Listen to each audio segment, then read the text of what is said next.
जय माँ दुर्गा मित्रों, हमारे चैनल के अंदर आपका स्वागत है। दोस्तों, हमारे यहाँ पर मिलती है आपको व्रत त्योहार की सच्ची और बढ़िया जानकारी। तो हमारे चैनल को सब्सक्राइब कर दें और जय माँ दुर्गा का कमेंट करते हुए आगे बढ़ें। दोस्तों, आज हम आपको बताने वाले हैं कि इस बार की दुर्गा पूजा और नवरात्रि की शुरुआत 17 अक्टूबर से हो रही है। ऐसे में इस बार माँ नवरात्र पर घोड़े पर सवार होकर घोड़े को अपना वाहन बनाकर धरती पर आएगी। दोस्तों, इसके अच्छे संकेत नहीं माने जाते हैं। माना जाता है कि घोड़े पर आने से पड़ोसी देशों से युद्ध, सत्ता में उथल पुथल के साथ ही रोग और शोक फैलता है। बता दें कि इस बार माता भैंस पर विदा हो रही है, इसे भी अशुभ नहीं माना जाता। शारदीय नवरात्रि या माँ दुर्गा की उपासना का पर्व है और हर साल यह पर्व श्राद्ध पक्ष खत्म होते ही शुरू हो जाता है, लेकिन इस बार ऐसा अधिक मास के कारण संभव नहीं हो पाया। इसी वजह से दोस्तों, एक महीने की देरी से यह पर्व आया है और माता दुर्गा की आराधना का सच्चा पर्व आया है। धर्म ग्रंथों के अनुसार, शास्त्रों के अनुसार शारदीय नवरात्रि माता दुर्गा जी का आराधना का सबसे श्रेष्ठ समय होता है और नवरात्र के इन पावन दिनों में हर दिन माँ के अलग अलग रूपों की पूजा की जाती है। जो व्यक्ति अपने घर के अंदर सुख समृद्धि चाहता है, जो भक्त चाहता है सुख खुशी समृद्धि शक्ति और ज्ञान प्रदान करता है, नवरात्रि पर आप घर के अंदर इन चीजों को लेकर आइए और फिर देखिए कि आपके जीवन के अंदर कैसे अपने आप ही कृपा बनने लगती है। माता दुर्गा का सच्चा आशीर्वाद आपको प्राप्त होगा और यह चीजें जिस घर के अंदर होती है वहां दोस्तों कभी भी किसी भी प्रकार का कोई दुख नहीं आता है। तो दोस्तों, बात करते हैं, क्योंकि दोस्तों 17 अक्टूबर को मां शैलपुत्री की स्थापना होगी, उनकी पूजा अर्चना होगी, घट स्थापना होगी और साथ ही 25 अक्टूबर का लास्ट दिन मां सिद्धिदात्री पूजा के साथ ही संपन्न होगा। और साथ ही साथ इसके बाद जब दशहरा मनाया जाएगा तो दोस्तों आपको इन 9 दिनों की पूजा के दौरान कुछ चीजों की आवश्यकता पड़ती है, जो आपको अपने घर के अंदर लेकर माता दुर्गा का सच्चा आशीर्वाद लेना चाहिए, ताकि आपको आपके घर परिवार के अंदर कभी भी कोई दुख नहीं आए।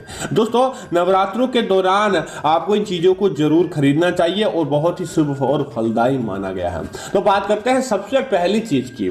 दोस्तों, नवरात्र के दौरान आप चाहे छोटा खरीदें या बड़ा खरीदें या कुछ भी खरीदें, लेकिन आपको आभूषण जरूर खरीदना चाहिए। वो चाहे सोने का हो या चांदी का, आप एक छोटा सा सिक्का भी खरीद सकते हैं, क्योंकि दोस्तों नवरात्रों के दौरान जो व्यक्ति आभूषण खरीदता है या फिर स्वर्ण या चांदी की कोई भी चीज खरीदता है तो कहा जाता है कि उसका लाख गुना फल उस व्यक्ति को वापस प्राप्त हो जाता है, अर्थात कि उससे कई बड़ी चीजें उसके घर के अंदर हो जाती है। इसी वजह से नवरात्र के दौरान आभूषण श्रवण से जुड़ी चीजें खरीदना बहुत अच्छी मानी जाती है।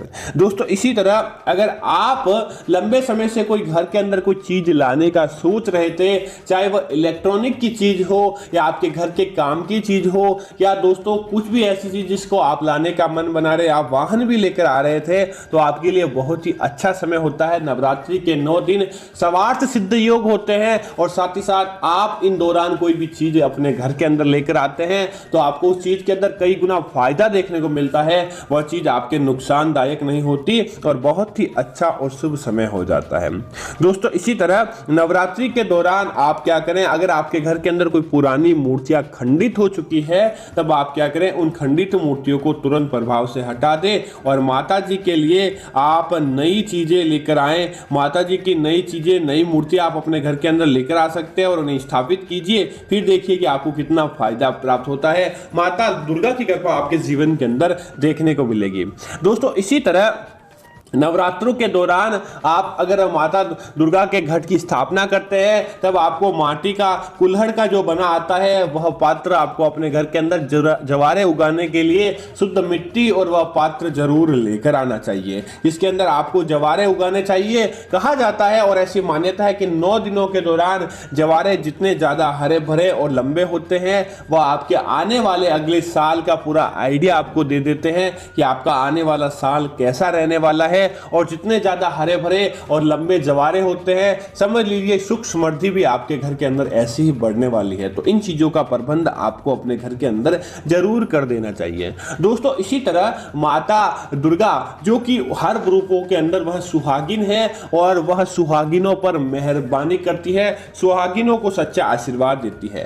तब आपको नवरात्र के दौरान या नवरात्रों से पहले ही सुहाग से जुड़ी चीजें अपने घर के अंदर जरूर लेकर आ जानी चाहिए। सुहाग से जुड़ा आप वेस्ट जिसे कहा जाता है सूट आप ला सकते हैं। आप सुहागिन महिलाओं के लिए चूड़ियां, कंगन ला सकते हैं, उनके सुहाग की चीजें ला सकते हैं, कुमकुम, सिंदूर, चुनरी भी आप लेकर आ सकते हैं और इन्हें लेकर आपको नवरात्रों के दौरान माता जी की पूजा के सामने इन्हें रखना चाहिए। और जब नवरात्रि समाप्त हो जाए तब सुहागिन महिलाओं को ये चीजें आपको दान कर देनी चाहिए ताकि माता दुर्गा का आपको फायदा प्राप्त हो। इससे आपके वैवाहिक जीवन की उम्र बढ़ती है, वैवाहिक जीवन के अंदर अपने आप ही मधुरता देखने को मिलती है दोस्तों। इसी तरह नवरात्रों के दौरान आपको कामाख्या सिंदूर जरूर लेकर आना चाहिए। तो बहुत ही प्रभावशाली कामाख्या सिंदूर माना जाता है और जिस घर के अंदर कामाख्या सिंदूर होता है समझ लीजिए कि उस घर की किस्मत बदल जाती है। नवरात्रों के दौरान माता जी की सिंदूर के साथ पूजा करना, सुहागिन महिलाओं का कामाख्या सिंदूर लगाना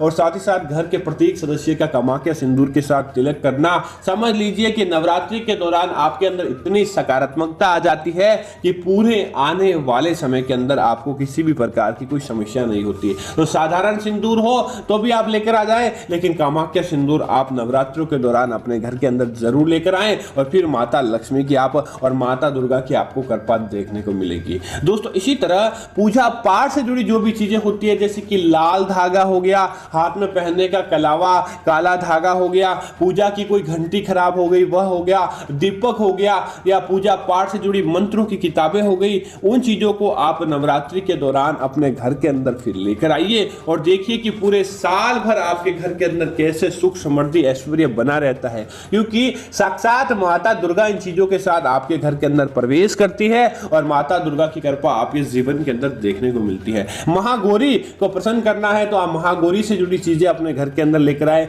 जैसे कि शेर का प्रतीक चिन्ह आप लेकर आए। माता दुर्गा की पूजा पाठ करने के लिए उनके सामने बैठने के लिए आपको आसन जरूर लेकर आना चाहिए ताकि आप उस आसन पर बैठकर माता जी की पूजा कर सकें दोस्तों। इसी तरह आपको नवरात्रों के दौरान 9 छोटी कन्याओं को भोजन जरूर कराना चाहिए, तो उनसे जुड़ी चीजें आपको अपने घर के अंदर लेकर आनी चाहिए और 9 दिन माता जी की पूजा करने के बाद अंतिम 9वें दिन आपको इसे किसी छोटी छोटी बालिकाओं को दे देना चाहिए। आप छोटी छोटी बालिकाओं की शिक्षा से जुड़ी चीजें लेकर आ सकते हैं, उन्हें देने के लिए खाने पीने से जुड़ी कुछ भी चीजें लेकर आ सकते हैं और इन चीजों को आप उन कन्याओं को बांटिए, लेकिन पहले आपको अपने घर के अंदर लेकर आकर उन चीजों को माता दुर्गा के सामने रखकर आशीर्वाद लेना चाहिए। फिर देखिए कि आपके जीवन के अंदर कितनी तरक्की देखने को मिलती है दोस्तों। इसी तरह एक विशेष चीज आपको अपने घर के अंदर लेकर आनी चाहिए और नवरात्रों के दौरान लेकर आने से आपको इसका कई गुना फल देखने को अपने आप ही मिल जाएगा दोस्तों। अगर आपके घर के अंदर कोई व्यक्ति बीमार रहता है या फिर लड़ाई झगड़ा किसी से आपको रहता है तो आप क्या करें, विशेष उपाय कीजिए कि आप कपूर की 9 टिक्कियां लेकर आ जाइए और 9 ही आपको पान के पत्ते, आपको प्रत्येक दिन हरा एक ताजा पान का पत्ता लेकर आना है और उसके बाद आपको क्या करना है कि कपूर उस पान के पत्ते के ऊपर रखे आपको माता दुर्गा जी की आरती करनी है।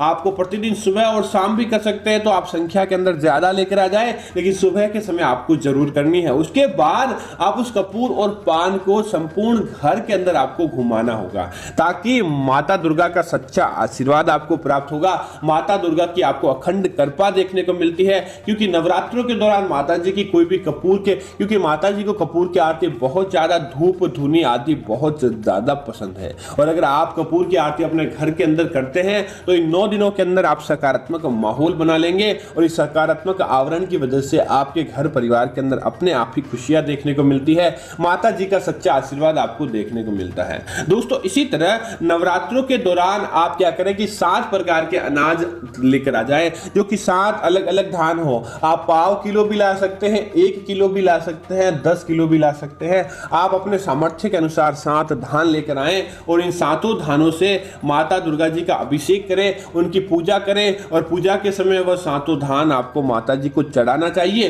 और अंतिम दिन आप इसे क्या करें, किसी गरीब व्यक्ति को जिसको वास्तव में इस अनाज की जरूरत हो, चाहे वह ब्राह्मण हो या कोई अन्य जाति का, इससे किसी प्रकार का कोई फर्क नहीं पड़ता, माता जी के तो सभी एक ही भक्त हैं। तब आप क्या करें, उन धान को आपको खुद को घर के अंदर काम में नहीं लेना है, किसी गरीब व्यक्ति को दान के अंदर दे दें। फिर देखिए कि वह 7 धान आपके जीवन के अंदर कैसे आपके, क्योंकि 7 ग्रहों को आपको मजबूत कर देंगे और आपके राहु केतु की दशा को भी 7 धान सुधार देते हैं। विशेष तौर से काला अनाज इसके अंदर जरूर शामिल करें। फिर देखिए कि माता दुर्गा जी की आपके जीवन के अंदर अपने आप ही कैसे कृपा देखने को मिलेगी और आपके जीवन के अंदर किसी भी प्रकार का कोई कष्ट नहीं रहता है। तो दोस्तों उम्मीद है कि मां दुर्गा से जुड़ी यह जानकारी आपको अच्छी लगी होगी और आप इन नवरात्रों से पहले इन चीजों को अपने घर के अंदर जरूर लेकर आएंगे। आप ऐसी जानकारी और चाहते हैं तो हमारे चैनल को सब्सक्राइब करें और साथ ही साथ वीडियो को लाइक और शेयर जरूर करें ताकि माता दुर्गा के दरबार के अंदर आपकी हाजिरी लग जाए। जय मां दुर्गा मित्रों, धन्यवाद मित्रों।